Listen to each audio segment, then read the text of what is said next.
दोस्तों, ये है वो सामने जगह, परियों वाला पेड़ जैसा कि लोग बोलते हैं। अब तो एक रिचुअल सा हो गया है कि जब मैं यहाँ से निकलता हूँ इस पेड़ को दिखाता हूँ। पहले हाथी जहाँ नमक चाटते थे वो जगह दिखाता था, उसके बगल में काली नदी है। अब दो चार बातें वहाँ की मालूम चल गई तो हर बार उसका जिक्र कर देता हूँ। वो जगह भी है कि कुछ ना कुछ वहाँ मिल ही जाता है। पिछली बार एक आदमी मिल गया, नशेड़ी, ऐसे ही लग रहा है कि नशेड़ी था वो, तो आंखें भी नशे में थी और वो, लेकिन मैं ये सोच सोच के परेशान हूँ कि वो जो आदमी मिला था वो रात में देख कैसे रहा था, इतना अंधेरा था, उसको दिख कैसे रहा था रास्ता। या तो वो डंडे से टटोल टटोल के या हल्का फुल्का दिख रहा होगा, क्योंकि मुझे तो लगता नहीं था कि बिल्कुल भी चांदनी रात थी, क्योंकि लाइट जहां नहीं पड़ रही थी वहां कुछ दिख ही नहीं रहा था।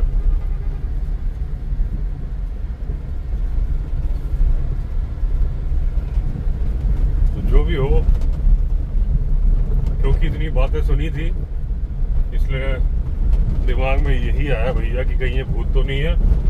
और ठीक रहा, क्योंकि वैसे मेरी आदत क्या है कि जब कोई अकेला रास्ते में जा रहा होता है ना तो मैं लिफ्ट दे देता हूँ, और ये गलत आदत है। मतलब जिस इलाके में आप जानते हो, जैसे ये इलाका उत्तराखंड है ना, यहाँ लूटपाट वगैरह तो होती नहीं है, तो यहाँ जंगल में कोई जा रहा है आप मदद कर दो। लेकिन अगर आप किसी ऐसी अनजान जगह में रोकते हो तो कई बार आपको लेने के देने भी पड़ सकते हैं। एक बार एक बंदे को बिठाया था, तब लोगों ने भी बोला था कि आप ऐसे मत बिठाया करो, उसने दारू पी हुई थी, वीडियो में है। उस दिन भी मुझे हाथी मिला था इसी जगह के आसपास, तो वो लोकल गांव का था, लेकिन पीछे की सीट में बिठाया। तो अनजान आदमी को पीछे की सीट पर नहीं बिठाना चाहिए, क्योंकि आप गाड़ी चला रहे हो, सामने देख रहे हो, पीछे बैठा है। ऐसे कई घटनाएं हुई हैं कई जगह पे, तो वो ठीक है, तो भूत के डर से नहीं बिठाया। अदरवाइज मेरा पहला मन होता है यार कि जंगल में अकेले जा रहा है, कैसे इसको जानवर ना कुछ कर दे, चलो इसको छोड़ दो। लेकिन क्योंकि उस दिन डर भूत का था तो मैंने पहले बोला भैया मैं इसको नहीं बिठाऊंगा। और कई लोगों के कमेंट आ रहे हैं कि अच्छा किया आपने गाड़ी नहीं रोकी, वरना आज आप जिंदा नहीं होते। भूत तो नहीं लग रहा था, तो लोग बोले कि परछाई दिख रही थी। देखिए ये सब तो सुनी सुनाई बातें हैं कि भूत की परछाई होती है कि नहीं होती, उल्टे पैर होते हैं, ये तो कहानियां हैं। भूत होते हैं इसमें कोई शक नहीं, क्योंकि मैंने तो महसूस किया हुआ है। अब वो दोबारा से मैं दोहराने वाला नहीं हूँ, पुराना एक्सपीरियंस सरकारी बंगले का है। लेकिन उनकी परछाई दिखती है कि नहीं दिखती, क्या है, ये सब तो सुनी सुनाई बातें हैं। कई लोग बोलते हैं कि भूत होते हैं वो आपका कुछ नुकसान नहीं कर सकते, केवल आपको डरा के मार सकते हैं। ऐसा कुछ लोगों ने मुझे बताया कि उनके पास वो पावर नहीं होती कि वो आपको गला दबा दे या कुछ कर दे।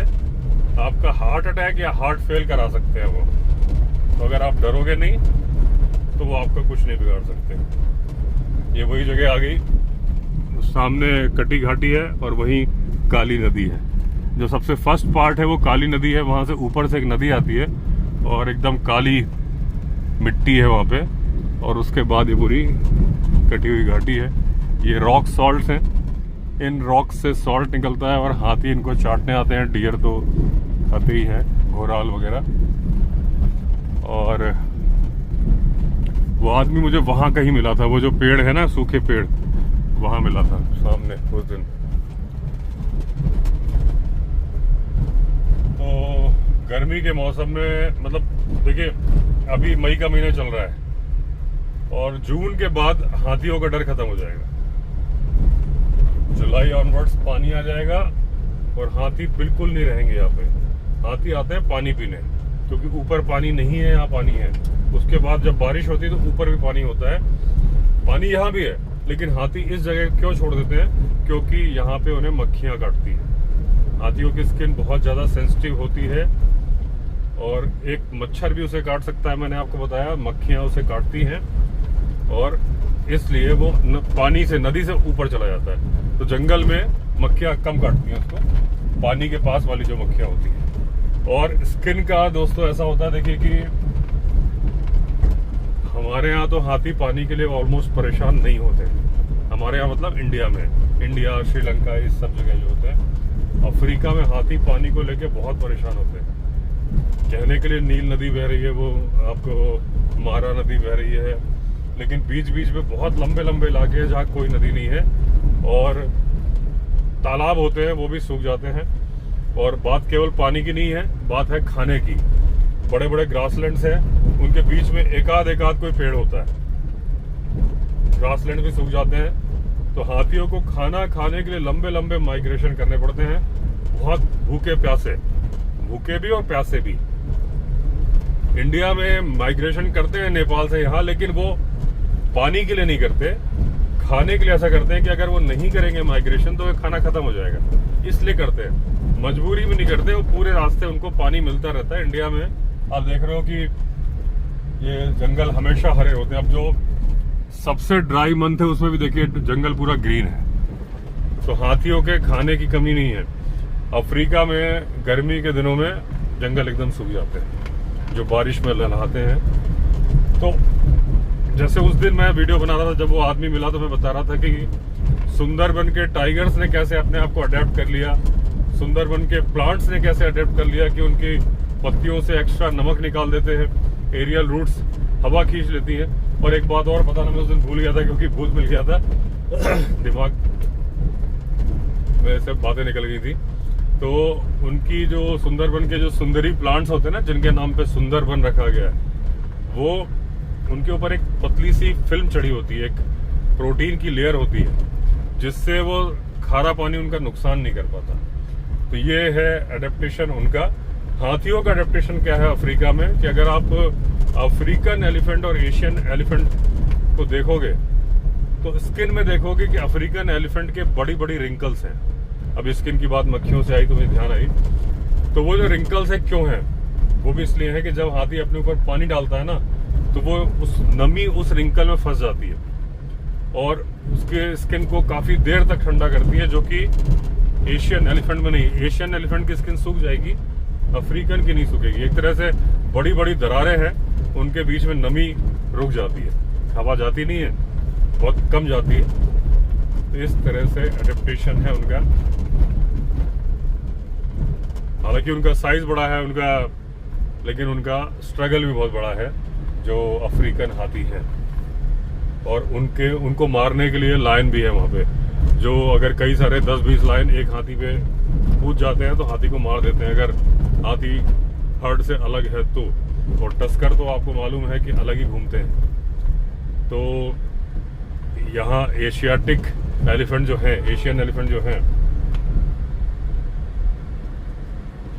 उनको ये प्रॉब्लम भी नहीं है, क्योंकि उनको लायन से मुकाबला नहीं होता और टाइगर से मुकाबला होता है।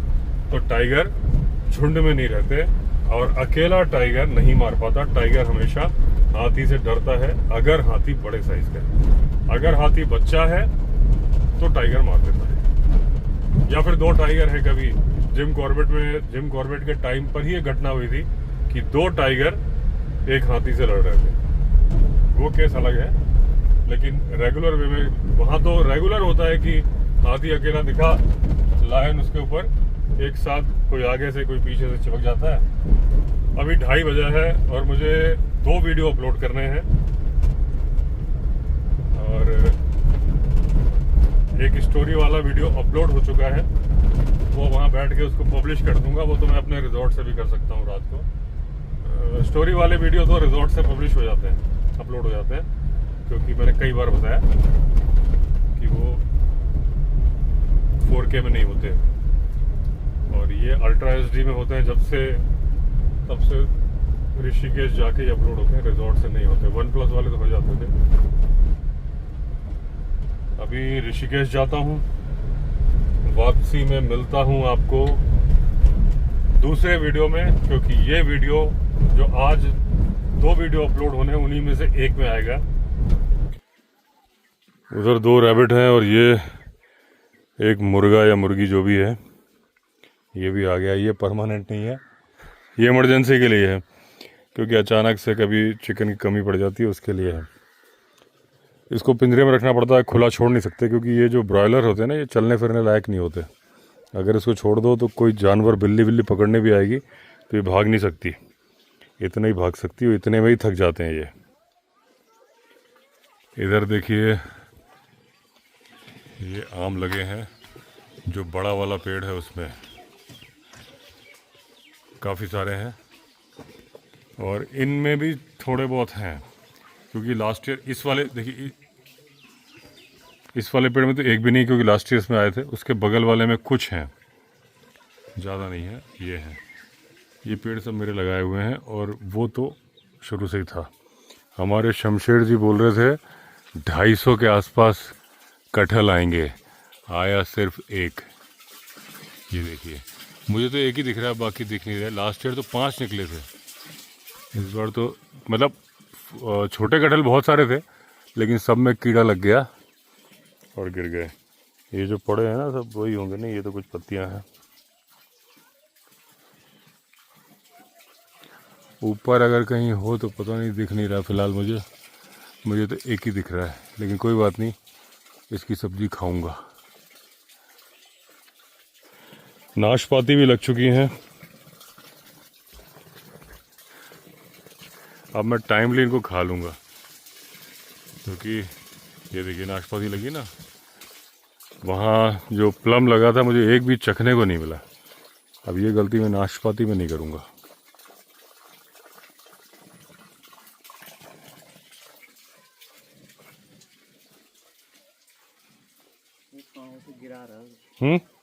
गिरा रहा है। अब ये जो ब्रॉयलर है, इनको फार्म में तो दाना मिलता है खाने को, हमारे पास तो दाना है नहीं, हम तो चावल ही दे रहे हैं। ये पैर से झटका मार देता है, उसको पसंद नहीं आ रहा, वो कहता है यार मेरे को दाना ला के दो। ये जानबूझ के पैर मार देती।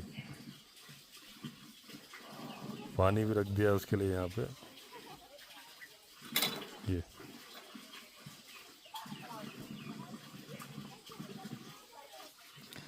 मेरे दोस्त का पोल्ट्री फार्म है, उसने मुझे बताया था कि 30 दिन के अंदर 2-2.5 किलो का हो जाता है चूज़ा। 1 महीने का चूज़ा वो ख़रीद के लाते हैं और उसके बाद डेवलप करते हैं और बेच देते हैं। इतनी जल्दी इतना वज़न कैसे गेन हो सकता है? देसी मुर्गे का 6 महीने में नहीं होता इतना वज़न। मैंने देसी मुर्गे भी पाले हुए हैं, कड़कनाथ भी पाले हुए हैं, तो इसका मतलब कुछ ऐसा उसमें सप्लीमेंट होता है जो वेट बहुत जल्दी बढ़ा देती है। ये देखो पूरा लात मार के स्टाइल मार रही है, तो मार रही है कि मार रहा है मुझे ये भी नहीं मालूम। नखरे बड़े हैं। 4 दिन की ज़िंदगी है पूरे टशन के साथ। रैबिट्स आराम फरमा रहे हैं। थोड़ा सा पानी मैंने इनके ऊपर छिड़क दिया था, थोड़ा इस मुर्गी के ऊपर छिड़क दिया था। लकी बाबू यहाँ थे, वो जो टब में पानी है मैंने उसके ऊपर छिड़क दिया, एक मग्गे से डाला, वो भाग गया, तब से मुझे नज़र ही नहीं आ रहा है। तो क्योंकि वो आ गया गर्मी से लुटा पिटा आ रहा है। बस राजू क्या था वो आ रहा, देखिए ये देखिए लेपर्ड की तरह चल के आ रहा है।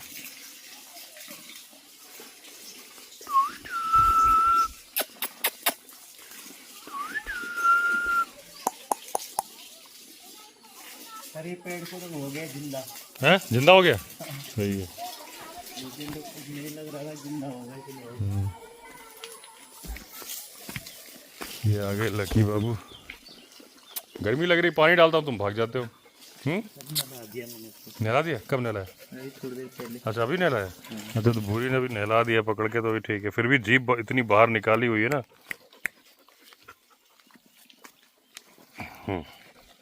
क्या खबर लाओ सांबा? बैठ जाओ यहाँ, बैठ जाओ, बैठ जा भाई, बैठ जा। नहीं है,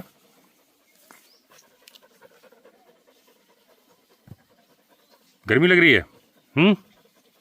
गर्मी लग रही है।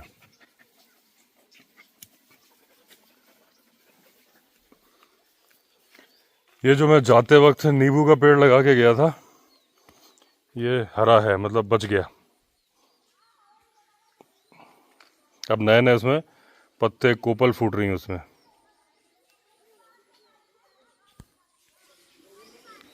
ये देखिए नए नए पत्ते आ रहे हैं इसमें। अभी ना तो पिकॉक दिख रहा है वहाँ पे, ना ही बार्किंग डियर, और बर्ड्स हैं, बुलबुल बैठी हैं कपल, एक वो कोतवाल साहब बैठे हैं, मतलब क्या नाम है उनका, ड्रोंगो बोलते हैं, क्या बोलते हैं। तो सामने मणिकूट पर्वत, ये जोशी जी का खेत जुत गया है नई फसल के लिए।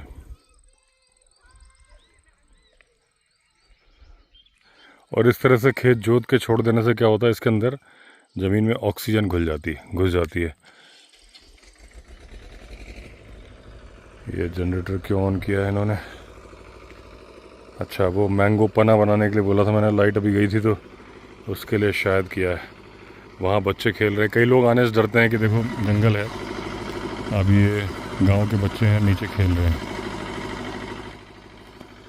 मेरे कपड़े यहाँ पे बहुत सारे रहते हैं जब मैं चला जाता हूँ, तो आज मैंने धोबी घाट खुलवाया, धुलवाया। ऊपर यहाँ पे ये लोग सोते हैं कोई, और रात को कंबल ओढ़ के सोते हैं छत पे, तो ना तो डरते हैं कि लेपर्ड आ जाएगा, और रात को इससे ये साबित होता है कि इतनी ठंड होती है कि रजाई और कंबल ओढ़ना पड़ता है। लेकिन डियर तो आ गया है यहाँ पे, देखिए ये है, दुबला हो गया, पेट एकदम पिचका हुआ लग रहा है इसका।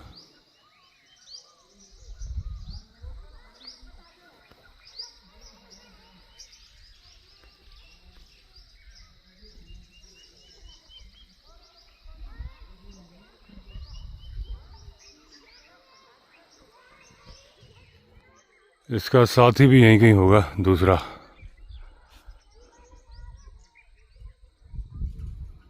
पीकॉक कहाँ चला गया? एक दोस्त तो वहाँ है, वो दिख गया मुझे, ये देखिए।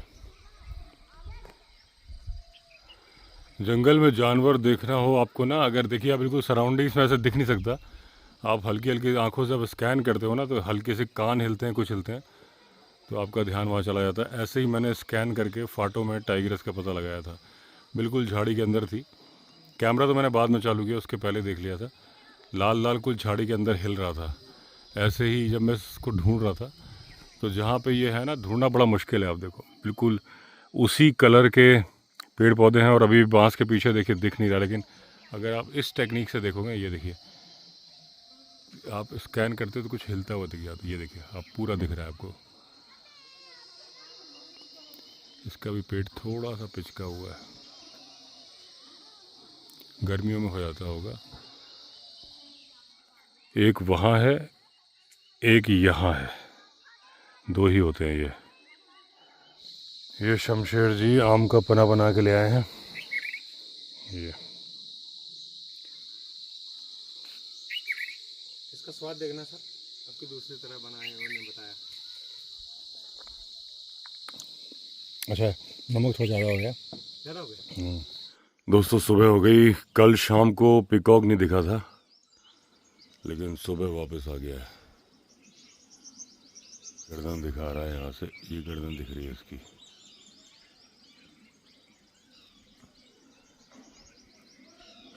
ये देखिए, यहाँ से झांक रहा है।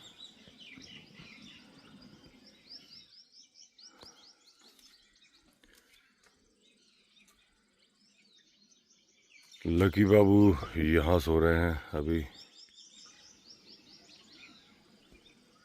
अब इनके साथ वाली जो थी, वो जो पपी थी, वो तो राजू के यहाँ पे होगी। भौंकने की आवाज़ नहीं आ रही मुझे उसकी,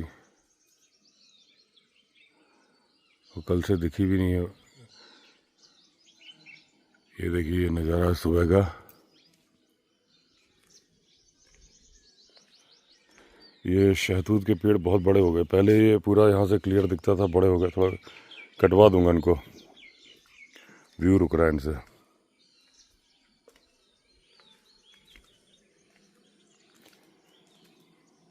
ये जो मुर्गी है, मुर्गा है, जो भी है, ये बैठा हुआ है यहाँ पे। इसके पीछे रैबिट्स हैं,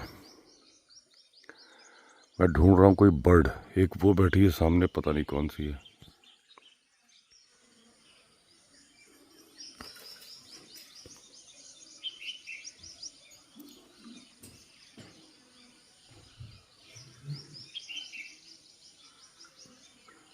दो हैं, पहचान में नहीं आ रही। वैसे भी मैं बर्ड्स को ज़्यादा पहचानता हूँ नहीं।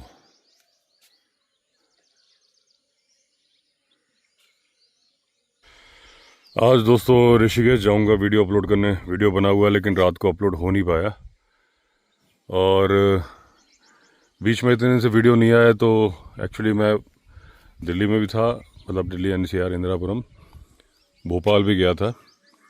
तो शॉर्ट्स तो डाला था मैंने वहाँ से। बहुत सारे लोगों ने बोला कि आपने वीडियो नहीं बनाया क्या, तो वीडियो मैंने बनाया, थोड़ा सा बनाया, क्योंकि इतना टाइम नहीं था मेरे पास, पूरा बिजी था। तो वीडियो की क्लिपिंग मैं आपको दिखा रहा हूँ। पहले तो मैं भोपाल गया था, वो भी उस इलाके से गुजरा जहाँ पे टाइगर की मूवमेंट है, क्योंकि भोपाल में 20-25 टाइगर घूम रहे हैं। मैनीटर कोई नहीं हुआ, लेकिन रायसेन भोपाल के पास वाला डिस्ट्रिक्ट है। बचपन में वहाँ भी रहा हूँ, रायसेन में भी रहा हूँ मैं। मैंने अपनी नर्सरी और फर्स्ट क्लास रायसेन से ही पास करी थी। तो वहाँ पे एक आदमी को टाइगर ने मार दिया, लेकिन भगवान की दया से भोपाल में भी नहीं मारा है। भोपाल सिटी के अंदर टाइगर की मूवमेंट है। वो मैं सीन दिखा रहा हूँ। मेरे कज़िन ने भी बताया कि कैसे वो दिन में जा रहा था, पुलिस ने रोक लिया कि आगे मत जाओ, आगे टाइगर बैठा है। और वहीं से हम गुजरे थे, वो कालियासोट डैम। वहीं पे मेरे घर भी हैं, कोलार रोड पे, और मेरे चाचा भी कोलार रोड पे रहते हैं। तो ये क्लिपिंग देखिए। पहले मैं भोपाल गया था, और भोपाल के बाद फिर विदिशा गया था, जहाँ अपने बचपन के दोस्तों से, मतलब 10th 11th 12th BSc first year, जिन दोस्तों के साथ मैंने पढ़ी थी, 30-35 लोग मिलने आए थे मुझसे। तो एक छोटी सी क्लिपिंग वो देखिए आप। दोस्तों आप जो ये ट्रैफिक जाम देख रहे हो, ये टाइगर अफेक्टेड एरिया है। यहाँ लेफ्ट हैंड साइड पे कालियासोट डैम है, और पीछे यहाँ से 3-4 किलोमीटर आगे एक दानिश कुंज है, वहाँ भी टाइगर देखा गया है। और जो भोपाल में टाइगर की मूवमेंट होती है, इस इलाके में जहाँ पे अभी हम हैं, यहाँ से लेफ्ट हैंड साइड में टाइगर की मूवमेंट है कालियासोट डैम पे। ये दोस्तों सामने दिख रहा है कालियासोट डैम, ये जो डैम दिख रहा है, और ये टाइगर की मूवमेंट का इलाका है। भोपाल वो राजधानी है, देश की इकलौती राजधानी, जहाँ पे 25 से 26 टाइगर की मूवमेंट है। जो राता पानी सेंचुरी है, उसके टाइगर यहाँ पे रहते हैं। और अभी ये पूरा एरिया टाइगर अफेक्टेड एरिया है। और ये मेरा भाई है अपूर्व, ये वकील है यहाँ पे। तो इसके दोस्त का रिजॉर्ट है, तो ये बता रहा है। क्या बताओ जरा, क्या हुआ? अभी एक हफ्ते पहले हम लोग लौट रहे थे वहाँ से, तो वहाँ में पुलिस ने रोक लिया, रिजॉर्ट से हार्डली 500 मीटर दूरी पे। तो हमने कहा क्यों भाई, रिजॉर्ट जा रहे हैं, जाने क्यों नहीं दे रहे हो? तो बताया कि भाई टाइगर आपके रिजॉर्ट के बाहर सड़क पे बैठा हुआ है। पूरा बंद कर दिया उन्होंने, और इट टुक अराउंड 2 आवर्स उसको वहाँ से हटाने में। तो देखिए दोस्तों, ये जो आप लोकेशन देख के समझ ही पा रहे होंगे कि सब टाइगर के फेवरेट लोकेशन है। अभी रायसेन करके यह जिला है, वहाँ पे एक आदमी को मार दिया। मैन ईटर एक टाइगर बन गया। जनरली यहाँ पे मैन ईटर थे नहीं, लेकिन एक बन गया। अभी तक वो टाइगर पकड़ा नहीं गया है। आधी खाई हुई बॉडी मिली है उस आदमी की, और फॉरेस्ट वालों ने बोला है जब तक टाइगर पकड़ा नहीं जाता तब तक शाम के बाद ना जाए। दिन में तो जाने के लिए मना नहीं किया है। तो ये भोपाल देश की इकलौती राजधानी है जहाँ 25 टाइगर घूम रहे हैं, जहाँ सराउंडिंग एरियाज में। ये दोस्तों पूरे भारत में एक ही इंस्टीट्यूट है, Indian institute of forest management. तो जो फॉरेस्ट से रिलेटेड डिग्रीज हैं वो यहाँ पे होती हैं। और वो जो गाइड ने फाटो में बताया था, मेरे ख्याल से कि MP में नेचरलिस्ट का भी कोर्स होता है, तो वो शायद इसी इंस्टीट्यूट में होता होगा। वो सामने श्यामला हिल्स है, उसमें मुख्यमंत्री आवास भी है, कई होटल भी हैं। भोपाल में बहुत सारी पहाड़ियाँ हैं ना, Shyamla Hills, Arera Hills, Danish Hills, और भी कई सारी, ईदगाह हिल्स। तो ये जो लेक है ना, ये बनाया तो था मेरे ख्याल से होशंग शाह ने, जहाँ तक मुझे नाम भूल रहा है किसने बनाया था। राजा भोज ने बनाया था। अच्छा, कोई चरम रोग हो गया था। अच्छा, उसके लिए 365 उसमें नदियाँ भी थी, नाले। हाँ, पानी लाए थे वहाँ। हाँ हाँ, उससे इसके डिसीज दूर हो गई। हाँ, ये राजा भोज की मूर्ति है। तो ये जो चर्म रोग वाली कहानी, वो भोज मंदिर की तरफ भी थी। जो भोज मंदिर है ना, भोजपुर है ना, भोजपुर। हाँ, ये देखिए राजा भोज की मूर्ति है। तो ये आपने कहावत सुनी होगी, कहाँ राजा भोज कहाँ गंगू तेली, वही वाले राजा भोज है। और भोजपाल नाम से भोपाल नाम बना है। इस तालाब के एक किनारे से दूसरे किनारे के बीच का फासला 4 किलोमीटर का है। तो आप समझ सकते हो करीब करीब समुद्र जैसा ही हो गया। और ये पुराने जमाने के किले टाइप के अवशेष हैं। और जिस रोड पे हम चल रहे हैं इसको बोलते हैं मरीन ड्राइव। जब ये बनी थी तब मैं भोपाल में रहता था, तब पापा की पोस्टिंग थी यहाँ NVDA में, गीतांजलि कॉम्प्लेक्स में हम रहते थे। इसको बनते हुए मैंने देखा है। अब इसको VIP रोड भी बोलते हैं क्योंकि एयरपोर्ट से बिना ट्रैफिक जाम के VIPs के आने का रास्ता है, लेकिन मरीन ड्राइव भी बोलते हैं इसको। क्योंकि जैसे मुंबई में समुद्र के किनारे रोड चलती है, वैसे ही है इस लेक के किनारे किनारे चलती है। और इस झील के दूसरी तरफ जो आप देख रहे हो, इस ट्रक के आगे देखना, वो है वन विहार। वो जो पहाड़ी दिख रही है आपको वहां दूर, तो वो नेशनल पार्क का दर्जा दिया गया है, वन विहार नेशनल पार्क। तो एक्चुअली जानवर खुले नहीं घूमते, बाड़े में होते हैं, लेकिन बाड़े बहुत बड़े बड़े बाड़े होते हैं, तो एक तरह से खुले होते हैं। अब मान लीजिए टाइगर का बाड़ा है तो उसके अंदर उन्होंने डियर भी छोड़े हुए, तो टाइगर चाहे तो किल कर ले, लेकिन वो किल करता नहीं। उसे मालूम है कि शाम के 5 बजे उसे खाना मिलने वाला है, तो कौन मेहनत करे, तो नहीं करता वो। दोस्तों अभी मैं आया हूँ विदिशा। ये मेरे 10th 11th 12th और BSc फर्स्ट ईयर के दोस्त हैं। बड़ी मुश्किल से चुप हुए। जितना क्लास में शोर नहीं करते थे ना, उतना शोर ये अभी कर रहे हैं। तो मैं 3-4 घंटे के लिए विदिशा आया था, लेकिन आज मजा आ गया। अब बीच में एक बार मैं 2018 में आया था यहाँ पे, तो सारों से मुलाकात नहीं हुई, सारों से तो आज भी नहीं हो पाई, और 2-4 लोग मिलके जा चुके हैं अभी, लेकिन मजा आ गया। सारी जो गप्पे चल रही है, आज मेरी ट्रेन है यहाँ 11 बजे रात को, तो मैं 4 बजे आ गया था भोपाल से, और तब से बातें चल रही। सब अपने अपने क्षेत्र के धुरंधर बन चुके हैं। और ये हमारे नेताजी हैं, ये श्री राम बड़े दयालु हैं। और ये पूछ रहे थे भाई मैं मुंह धो के आऊँ क्या? तो दोस्तों बहुत ही मजा आया आज अपने पुराने बचपन के दोस्तों से मिलके। और ये लोग क्या है, जैसे व्हाट्सएप ग्रुप बना हुआ है, तो ये लोग तो किसी का भी बर्थडे हो सेलिब्रेट करते हैं, किसी के घर में फंक्शन हो, मैं ग्रुप में हूँ, देखता रहता हूँ। लेकिन ये चीज़ मुझे दिल्ली में नसीब नहीं है, जो पुराने किसी के भी मतलब खुशी में भी किसी को मुश्किल है, तो ये सारे पुराने दोस्त हैं। तो ये चीज़ मैं देखता ही रहता हूँ। यहाँ पे एक बार आ गया फिर आ जाऊँगा। ये हालांकि मेरे रिजॉर्ट आने वाले हैं लोग, शायद अक्टूबर में आएंगे, लेकिन सारे आ पाएंगे नहीं आ पाएंगे ये सोचने वाली बात है, क्योंकि कभी किसी को कोई काम पड़ जाता है। लेकिन जो दोस्ती मैंने लाइफ में देखी है अपनी, क्योंकि मेरे फादर का ट्रांसफ़र होता रहता था हर 3-3 साल में, जो मेरे यादगार दोस्त हैं ना, वो विदिशा के ही है, और वो ये बैठे हुए हैं।